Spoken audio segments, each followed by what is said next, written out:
우리 출애굽기 13장 21절로 22절 말씀, 우리 가정에서도 예배드리는 믿음의 가족들, 우리 출애굽기 13장 21절로 22절 말씀을 우리 한 목소리로 함께 봉독합니다. 시작. 여호와께서 그들 앞에서 가시며 낮에는 구름 기둥으로 그들의 길을 인도하시고 밤에는 불 기둥을 그들에게 비추사 낮이나 밤이나 진행하게 하시니 낮에는 구름 기둥 밤에는 불 기둥이 백성 앞에서 떠나지 아니하니라. 아멘. 오늘 또 예배드리는 믿음의 가족들을 환영합니다. 가정에서도 예배드리는 우리 믿음의 가족들을 환영하고 축복합니다. 우리가 창세기를 읽었습니다마는 창세기는 네 가지 사건과 네 명의 족장들로서 이루어져 있습니다. 창조, 타락, 홍수 심판, 민족 분열이 11장까지 일이고 12장부터 하나님은 아브라함을 부르셔서 이삭과 야곱과 요셉으로 이어지는 족장의 이야기를 하고 계십니다. 창세기 50장 26절을 끝으로 창세기가 마무리되는 것 같지만 창세기는 족장인 요셉의 나이가 110세를 끝으로 죽었다고 말합니다. 그리고 출애굽기가 시작됩니다. 히브리 원문상으로 보면 출애굽기는 그리고라는 말로 시작합니다. 그러니까 창세기와 출애굽기가 함께 연결된 책이라는 것을 알 수가 있습니다. 출애굽기는 애굽의 노예 생활에서 시작하여 시내산까지의 여정을 기록한 책입니다. 우리가 출애굽기를 읽어보면 1장부터 18장까지 전반부인데 이 내용 가운데 보면 거대한 두 세력이 등장하는 것을 봅니다. 하나는 하나님이시고 또 하나는 바로 왕이라고 하는 사람이 등장을 합니다. 이 두 힘은 굉장한 대결이 우리에게 비추어집니다. 그런데 여러분, 인간이 하나님을 대결하여 이길 수 있겠습니까? 이길 수 없습니다. 결코 하나님을 상대하여 인간은 이길 수 없습니다.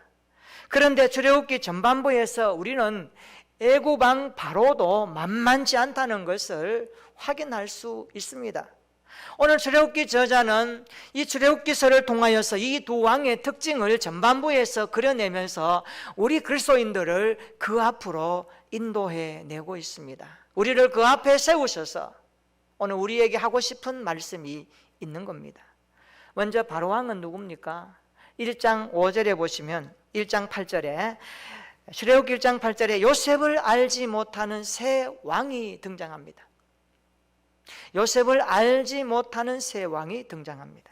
그리고 5장 2절에 보면 나는 여호와를 알지 못하니 이스라엘을 보내지 아니하리라 라고 하면서 바로왕은 알지 못한다라는 단어를 사용합니다. 여기 알지 못한다라는 이 말이 로야다라는 단어입니다. 그러니까 요셉을 알지 못하는 새 왕이 일어났다는 것은 요셉이 어떻게 애굽 나라를 지켜왔고 흉년 가운데 나라가 들썩들썩할 때에 요셉이 애굽의 총리가 되어서 하나님의 지혜로 어떻게 통치해 왔는지에 대해서 그는 모르고 있었다라고 성경은 말씀하고 있습니다. 이것은 의도적인 관계 청산이죠. 여러분, 과거 없이 오늘이 없습니다. 오늘이 없이 미래가 없습니다.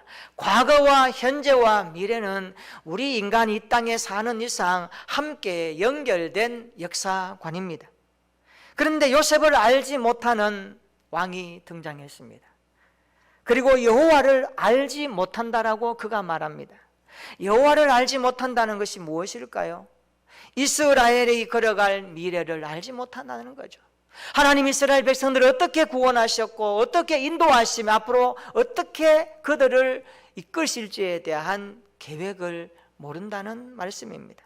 지금 바로왕은 그런 사람입니다. 그는 자신에게 속해 있는 백성들의 살아온 과거의 삶을 이해하지 못합니다. 그리고 백성들이 나아갈 미래의 소망도 알지 못하고 있는 왕입니다. 이처럼 이스라엘 민족은 지금 바로왕의 밑에서 지위도 보장받지 못하는 노예화된 삶을 살아가고 있습니다. 오직 이들의 가치는 노동뿐입니다. 그래서 우리가 출애굽기를 읽어보면 애굽에서 노동으로 노예처럼 살고 있는 그들의 비참한 현실을 읽을 수가 있습니다. 그런데 우리 하나님은 어떤 분이십니까? 출애굽기 2장 24절로 25절 우리 한번 찾아볼까요? 우리 가정에서도 예배드리는 믿음의 식구들, 출애굽기 2장 24절로 25절 우리 한번 찾으셔서 읽어보겠습니다. 다 같이 시작. 하나님이 그들의 고통 소리를 들으시고 하나님이 아브라함과 이삭과 야곱에게 세운 언약을 기억하사 하나님이 이스라엘 자손을 돌보셨고 하나님이 그들을 기억하셨더라. 아멘. 여기 보면 우리 하나님은 그들의 고통을 들으셨고 아브라함과 세운 언약을 기억하셨고 이스라엘 자손들을 돌보셨다라고 말씀합니다.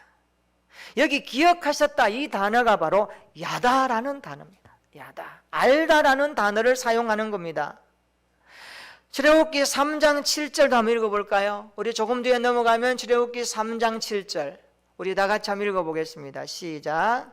여호와께서 이르시되 내가 애굽에 있는 내 백성의 고통을 분명히 보고 그들이 그들의 감독자로 말미암아 부르짖음을 듣고 그 근심을 알고. 아멘. 여기 그 근심을 알고 할 때 알고라는 이 단어도 야다라는 단어입니다. 동일한 단어를 쓴다는 겁니다.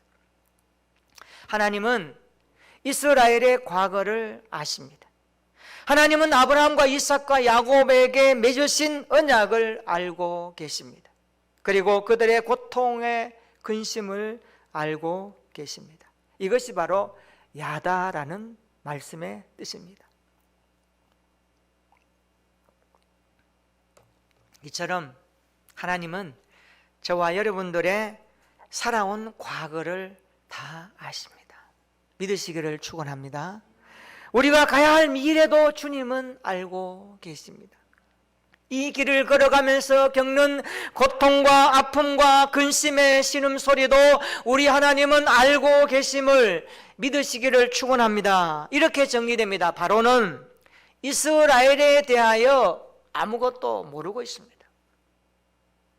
하나님은 이들의 모든 것을 다 알고 계십니다.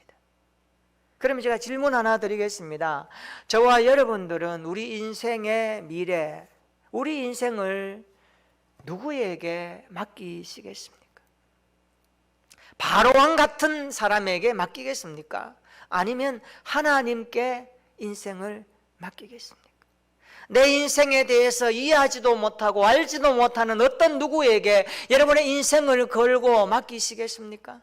아니면 내 인생의 과거부터 오늘과 미래까지 훤히 꿰뚫어 보시고 다 아시는 그 하나님 앞에 여러분의 인생을 맡기시겠습니까?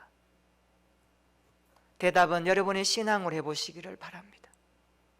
하나님께서 그래서 모세를 부르셔서 출애굽의 기수로 사용하십니다. 그런데 하나님께서 왜 모세를 통하여 출애굽을 하실까요? 모세를 부르신 하나님은 이렇게 말씀하십니다. 출애굽기 3장 12절 한번 읽어볼까요? 출애굽기 3장 12절 우리 다 찾으셔서 한번 읽어보십시다. 소리내어서 가정에서도 함께 출애굽기 3장 12절을 찾으셔서 읽어보겠습니다. 다 같이 읽어봅니다. 시작. 하나님이 이르시되 내가 반드시 너와 함께 있으리라. 내가 그 백성을 애굽에서 인도하여 낸 후에 너희가 이 산에서 하나님을 섬기리니 이것이 내가 너를 보낸 증거니라. 아멘. 여기 보시면 하나님은 이 산에서 너희가 나를 섬기리라, 하나님을 섬기리니 이 말씀을 하고 있습니다. 애굽 사람들은 당시에 하나님을 섬기지 않았습니다. 그렇죠? 그들은 태양신을 섬겼고 믿었습니다. 그래서 애굽 사람들은 해가 지는 곳은 죽은 자들이 있는 곳이고 해가 뜨는 동쪽은 살아있는 사람이 사는 곳이라고 여겼습니다. 여러분, 그 당시에 그 사람들의 사고 구조고 이해고 문화였습니다. 그래서 나일강을 기준으로 했을 때에 서쪽에는 피라미드 같은 무덤들이 많이 세워져 있습니다. 왜요? 죽은 사람들의 거주지라는 것을 그들이 믿었기 때문입니다. 그런데 피라미드에 새겨진 조각품들 가운데 보면 배를 타는 장면들이 꽤 많이 나옵니다. 고고학자들이 연구해 보니까 피라미드에 배를 타고 가는 장면들이 많이 나오는데 왜 이런 장면들이 기록되었을까 연구해 보니까 결론이 이렇게 나옵니다. 이들은 배를 타고 죽은 자들이 동쪽에서 서쪽으로 가는 것을 그렇게 그림으로 표현한 겁니다. 그러니까 서쪽은 해가 지는 곳이니까 죽은 자들이 사는 곳, 그런데 동쪽은 살아있는 사람들이 사는 곳으로 그들이 이해한 그들의 인식이었고 삶의 생각이었습니다. 애굽은 사실 다신교를 가지고 있었죠. 나일강과 관계된 신들을 연구해 보면 유독 곤충들이 많이 나옵니다. 하나님은 이 곤충들을 10가지 재앙을 통하여서 다 심판하시죠. 여러분, 강이 범람하는 9월에 강이 범람하는 그 나일강이 범람하는 9월에 하나님께서 출애굽을 단행하실 때에 첫 번째 무엇을 하십니까? 피를 만드십니다. 피를 내게 하십니다. 온 나일강이 피로 범람하는 거예요. 그러니까 피강이 된 거예요. 여러분, 살 수 있겠습니까? 물이 넘칠 때 끈적끈적한 검푸른 피가 사방에 흘러 넘칩니다. 하나님의 심판이죠. 10가지 재앙입니다. 그리고 물이 빠지기 시작하자 7일 후에 이번에는 뭐가 됩니까? 그 질퍽질퍽한 진흙 상태가 있는 그곳에서 개구리가 막 올라옵니다. 두 번째 재앙이죠. 개구리가 막 올라옵니다. 개구리 재앙이 끝나고 사체와 습지에서 서식한 이가 이글거리기 시작합니다. 여러분, 한번 상상해 보세요. 모든 동물과 사람들이 괴로움에 고통에 신음합니다. 70인용 성경에는 이 이를 모기로 번역합니다. 모기. 여러분, 모기떼가 우글거리고 개구리가 죽은 시체에서 모기떼가 이글거리고 그 모기가 잡아도 끝이 없이 동물과 사람을 괴롭힐 때 그 고통과 고난은 이루 말할 수 없습니다. 그리고 파리떼로 이어진 환경, 파리들이 더 끓고 그 다음에 악질이 나오고 독종이 일으켜집니다. 여러분, 이런 환경을 하나님이 만들어 버리시죠. 그리고 우박을 내려서 보리와 삼 농사를 다 망쳐버립니다. 그때 보리와 삼이 이제 피는 거거든요. 그때 하나님께서 우박을 내리셔서 다 초토화 만들어 버리죠. 그리고 아직 남아있는 밀과 다른 곡식들은 메뚜기 떼가 와서 다 먹어버립니다. 이게 하나님의 심판이거든요. 여러분, 땅에 소망이 있습니까? 없습니다. 땅에 소망이 없습니다. 애굽은 태양을 믿는 나라입니다. 그들이 눈을 들어 태양을 바라보러 할 때에 하나님은 어떻게 합니까? 태양을 가리워 버립니다. 흑암의 재앙이 드리워집니다. 깜깜한 칠흑 같은 애굽을 만들어 버립니다. 절대적인 공포입니다. 빛이 1도 없습니다. 마지막 소망은 자손 아닙니까? 그런데 하나님은 애굽의 장자들을 치십니다. 마지막 재앙이죠. 이것이요, 드라마틱하게 파노라마처럼 연결되어져서 애굽을 심판하시는 하나님의 위대하신 손길을 성경은 기록합니다. 출애굽의 마지막 재앙은 장자를 치는 것입니다. 이 장자 재앙 가운데서도 어린 양의 피를 문설주에 바르면 그 집은 재앙에서 넘어갔습니다. 어린 양의 피는 예수 그리스도의 십자가의 보혈을 상징하죠. 재앙의 날인 그날에 살 수 있는 유일한 길은 다른 것이 없습니다. 어린 양의 피를 칠하는 겁니다. 가족들은 양을 잡아서 그 피를 문설주 임방에 바르는 겁니다. 그러면 죽음의 재앙이 패스워드하는 겁니다. 중요합니다. 우리가 오늘 이 말씀을 보면 하나님께서 예수 그리스도의 보혈 안에 구원이 있음을 말씀하고 예수 그리스도의 십자가를 마음으로 믿고 고백하는 삶이 구원의 인생임을 우리에게 적나라하게 보여주고 있습니다.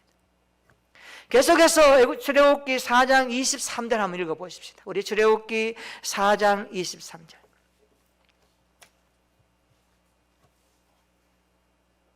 출애굽기 4장 23절 한번 읽어보십니다. 시작.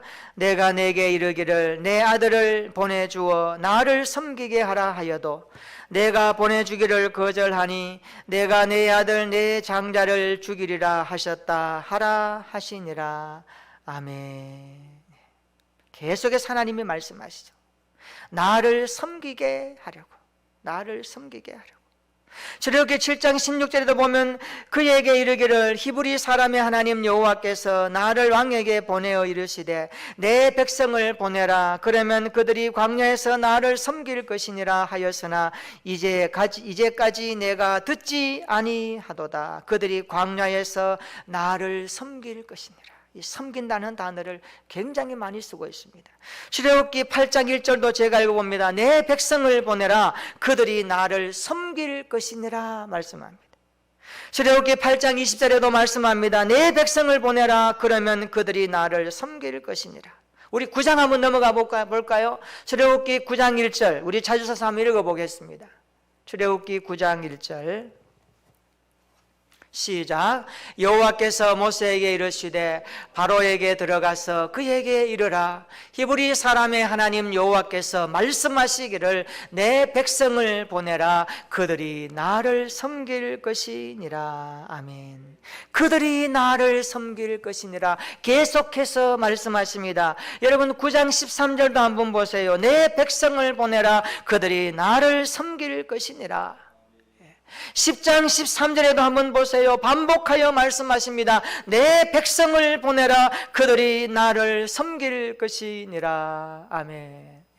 그들이 나를 섬길 것이니라. 왜 계속해서 그들이 나를 섬길 것이니라 말씀할까요? 이스라엘 백성들은 바로 왕의 밑에서 노동하는 존재가 아니라 하나님을 섬기는 존재라는 것을 모세를 통하여서 각인시켜 주시고 말씀하시는 하나님의 메시지입니다. 이것이 이스라엘 백성들의 정체성입니다. 정체성이란 어떤 존재가 본질적으로 가지고 있는 특성을 정체성이라고 말씀합니다. 오늘 그리스도인들은 본질적으로 이 특성을 가지고 있습니다. 이것이 뭘까요? 오늘 설교 제목입니다. 그리스도인의 정체성, 그것은 하나님을 섬기는 존재라는 사실을 믿으시기를 축원합니다. 우리의 정체성은 하나님을 섬기는 사람입니다. 우리의 정체성은 그 뿌리를 그래서 예수 그리스도에게 두고 있습니다. 예수님이 땅에 오신 목적을 이렇게 말씀합니다. 마태복음 20장 28절입니다. 인자가 온 것은 섬김을 받으려 함이 아니라 도리어 섬기려 하고 자기 목숨을 많은 사람의 대속물로 주려 함이니라. 아멘. 우리가 받은 구원은 대속물로 섬기신 주님의 사랑입니다. 할렐루야. 우리가 구원받은 것은 우리를 대신하여 대속물로 섬기신 주님의 사랑 때문에 우리가 구원받는 줄로 믿으시기를 축원합니다. 이것을 우리는 오늘 하나님의 말씀을 통하여서 또 확인하는 겁니다. 참으로 놀라운 것은 출애굽기에 노동하다, 일하다라는 이 단어와 섬기다, 예배하다라는 단어는 동일하게 아바드라는 단어를 씁니다. 아바드. 일하다, 노동하다, 섬기다, 예배하다 동일한 단어입니다.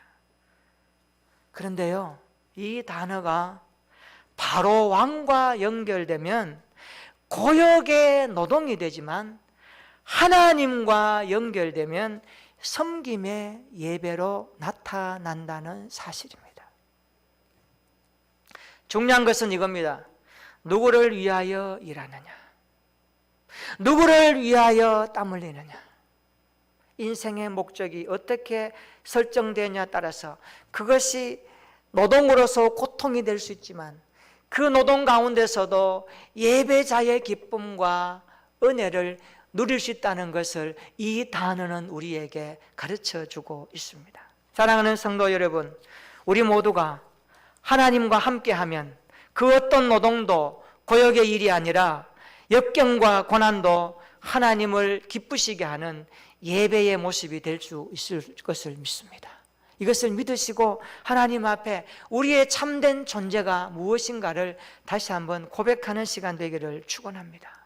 하나님은 바로왕 밑에서 고통스럽게 노동하는 이스라엘을 구원하셔서 오직 하나님을 섬기는 삶으로 부르십니다. 그러므로 그리스도인의 정체성은 하나님을 섬기는 예배자라는 사실입니다. 우리 한번 따라해 볼까요? 나는 하나님을 섬기는 예배자입니다.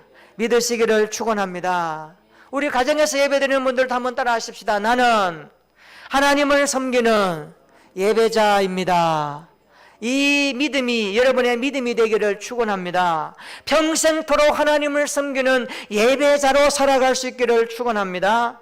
고난이나 역경을 만나도 하나님을 섬기는 예배자임을 잊지 말기를 축복합니다. 그렇다면 정체성이 분명한 그리스도인, 예배자로서의 그리스도인의 삶을 살아가려면 어떻게 해야 될까요? 오늘 본문을 통해서 몇 가지로 우리에게 말씀하고 있습니다. 첫째는요, 우리 그리스도인들은 분명한 정체성으로 살아가기 위해서는요, 나의 주인을 분명히 해야 됩니다. 나의 주인이 누구인가를 분명히 고백해야 됩니다. 따라서 합시다. 나의 주인을 분명히 하라.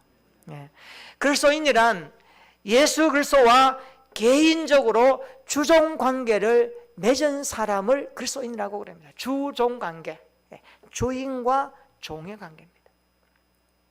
만약에 예수 그리스도를 자신의 삶 속에서 주인으로 모신 경험이 없다면 그의 구원은 불확실한 것입니다. 그리스도가 없는 구원은 구원이 아닙니다.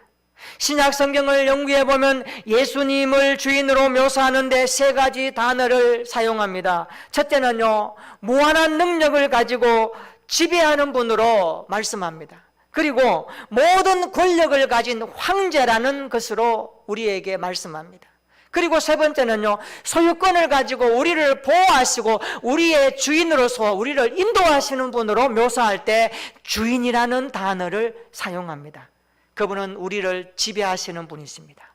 그분은 우리의 황제이십니다. 그분은 우리의 주인이십니다. 예수님은 무한한 능력과 권위로 우리를 다스리시고 보호하시는 주인이십니다. 바로가 이스라엘의 주인이 아니라 하나님이 이스라엘의 주인이심을 오늘 출애굽기 성경은 우리에게 메시지로 전합니다. 나의 주인이 예수 그리스도임을 분명히 하라고 우리에게 촉구하고 있습니다. 그렇습니다. 어떤 일을 만나도 어떤 상황 속에서도 어떤 어려움이 와도 주님은 나의 주인이십니다. 이것을 분명히 고백하는 신앙 고백이 있기를 예수님의 이름으로 축원합니다.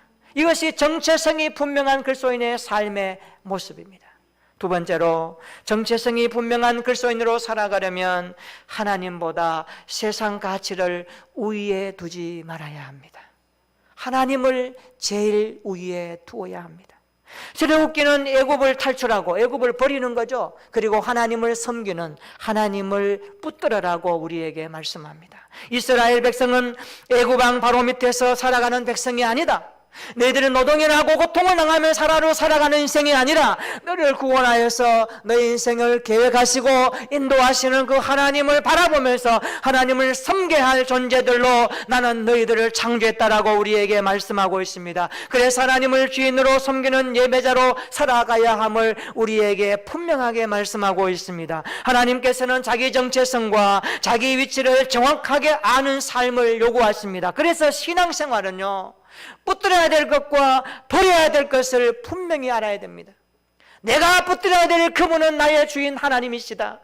내가 버려야 될 세상적인 것은 무엇인가를 날마다 십자가 앞에서 우리는 정리해야 됩니다. 이것이 신앙생활의 요체가 아닙니까? 이것은 하나님보다 세상 가치를 우위에 두지 말라는 말씀입니다. 세상적인 가치를 하나님과 함께 놓고 비교하지 말라는 것입니다. 이렇게 할까 저렇게 할까 고민하지 말라는 겁니다. 내가 붙들어야 될 그분은 내 인생의 창조자 구주 주님이 내 주인이라는 것을 고백하고 하나님을 세상 어떤 것보다 우위에 두라고 우리에게 말씀하고 있습니다.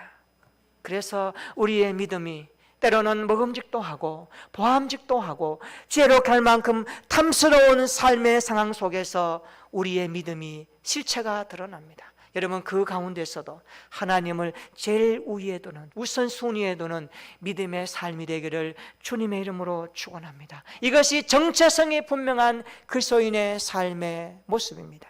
세 번째, 정체성이 분명한 그리스도인으로 살아가려면 하나님의 계속적인 보호와 인도하심이 있어야만 하는 것입니다. 오늘 본문이 이렇게 말씀합니다. 우리 출애굽기 13장 21절로 22절 우리 같이 한번 읽어볼까요? 다 같이 소리내어서 시작.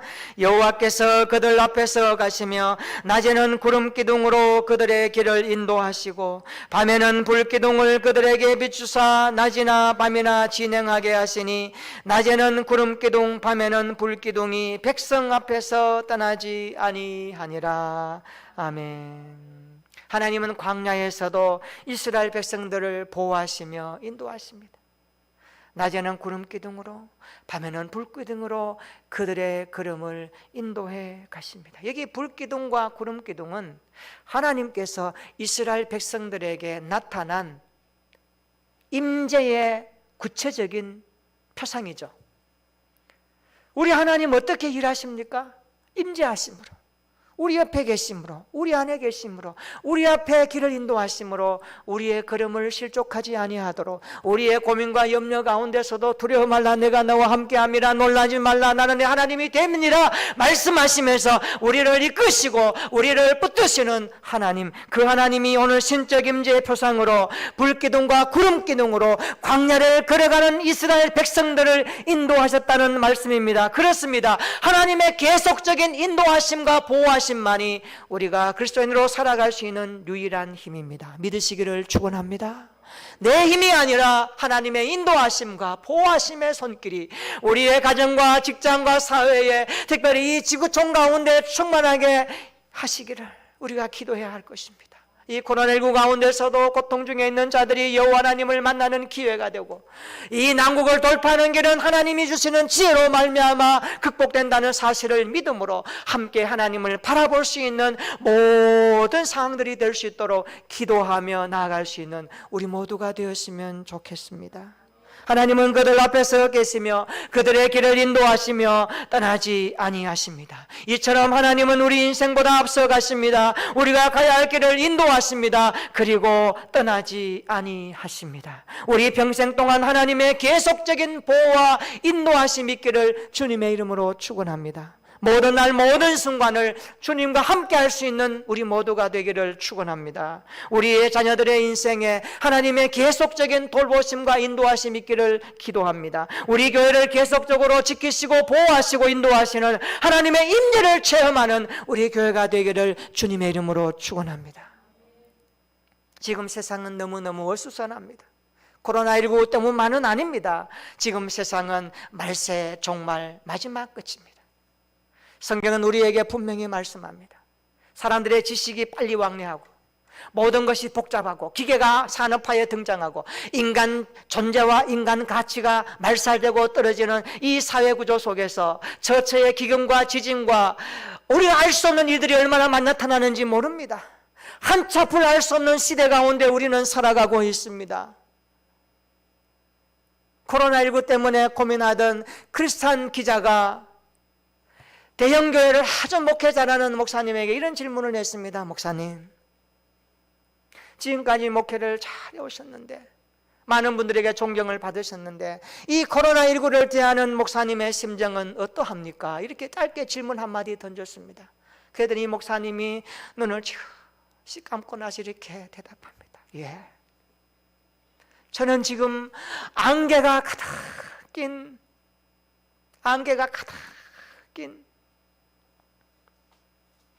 정글에 들어온 심정입니다. 길이 보이지 않습니다. 이 안개가 거쳐야만 길이 보일 텐데 길이 보이지 않습니다. 이렇게 말했어요. 저 그 기사를 읽으면서 마음으로 울었습니다. 하나님, 코로나19가 뭔지 세상에 지금 길이 보이지 않습니다. 사람들이 갈팡질팡하고 정치, 경제, 사회, 문화, 사람은 사람대로, 국가는 국가대로, 나라는 나라대로, 백성은 백성대로 고통과 고난 가운데서 길이 보이지 않는 길을 걸어가고 있습니다. 코로나19가 바이러스가 어떤 건지 눈에 보이면 피할 수 있을 텐데 피할 수도 없습니다. 언제 올지 모릅니다. 이런 시대 가운데 비대면 예배가 있고 믿음의 사람들이 고통 가운데 기도하면서 골방에서 주님을 찾고 있는 이런 시대에 하나님 길이 보이지 않습니다. 어떻게 하면 좋을까요? 이것이 우리의 심정 아닙니까? 그러나 해가 비치면 안개는 사라집니다. 길이 보입니다. 우리에게 구원의 빛이 비추어야 합니다. 하나님의 긍휼의 빛이 비추어야 합니다. 하나님의 도우심의 손길이 임해야 됩니다. 이 지구촌을 향한 주님의 사랑이 얼마나 크고 위대하다는 것을 아는 교회와 성도들이 이 마음을 품고 하나님 앞에 기도하고 나가야 합니다. 이것이 하나님 앞에 할 수 있는 우리의 믿음 아닙니까? 사랑하는 성도 여러분, 이 땅에 임하시는 주님의 구원의 은혜가 강력하게 구원의 빛으로 이 지구촌 가운데 임할 수 있도록 기도하며 하나님의 긍휼을 기다리며 바라보고 소망하는 우리 모두가 되기를 예수님의 이름으로 축원합니다. 우리 인생은 구름 기둥과 불 기둥으로 임재하셨던 하나님의 계속적인 보호하심과 인도하심이 강력하게 필요합니다. 하나님을 섬기는 예배자의 삶의 정체성을 가지고 살아가십시다. 나의 주인을 분명히 합시다. 하나님보다 세상 가치를 우위에 두지 맙시다. 모든 날 모든 순간에 하나님의 계속적인 보호와 인도하심을 바라보며 나아가십시다. 그래서 정체성이 분명한 그리스도인들로 구원받은 백성으로 이 난국 가운데서도 세상 가운데 하나님이 살아계심을 증거하고 말해주는 이 시대의 복음의 사람들이 되는 저와 여러분들의 인생이 되어져서 우리 하나님의 약속을 붙들고 이 말씀으로 이번 한 주간 힘있게 살아가는 매일매일이 되시기를 예수님의 이름으로 축원합니다. 아멘. 우리 다 같이 한번 기도하십시다.